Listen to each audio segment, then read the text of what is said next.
আজকের প্রোগ্রামের প্রধান অতিথি হিসাবে রয়েছেন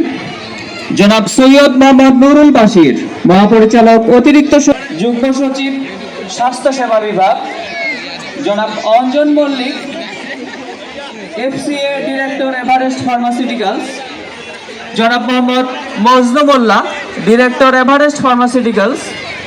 জনাব পঞ্চগড়, জনাব মোহাম্মদ শাহাদাত হোসেন রঞ্জু, বিশিষ্ট সমাজসেবক, তেঁতুলিয়া পঞ্চগড়, জনাব মোহাম্মদ রেজাউল করিম শাহিন, বিশিষ্ট সমাজসেবক, তেঁতুলিয়া পঞ্চগড়, জনাব মোসাম্মদ সুলতানা রাজিয়া, বিশিষ্ট সমাজসেবক, তেঁতুলিয়া পঞ্চগড়, মাওলানা মোহাম্মদ আব্দুল হাকিম, বিশিষ্ট সমাজসেবক, তেঁতুলিয়া পঞ্চগড়, জনাব মোহাম্মদ হাবিবুর রহমান হাবিব, বিশিষ্ট সমাজসেবক, তেঁতুলিয়া পঞ্চগড়, জনাব মোহাম্মদ নজরুল ইসলাম, প্রধান শিক্ষক, রৌশনরা মেমোরিয়াল শিশু স্বর্গ ফাউন্ডেশন, জনাব অ্যাডভোকেট আহসান হাবিব সরকার, সমন্বয়ক, সম্মিলিত স্বেচ্ছাসেবী ফোরাম পঞ্চগড়, এবং জনাব মাহমুদুল ইসলাম মামুন, জাতীয় পরিবেশ পদকপ্রাপ্ত, তেঁতুলিয়া পঞ্চগড়। দিনব্যাপী আজকের এই আয়োজনে সবাইকে স্বাগত জানাচ্ছি।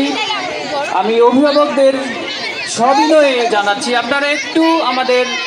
বাউন্ডারিটি ছেড়ে দূরে দাঁড়াবেন।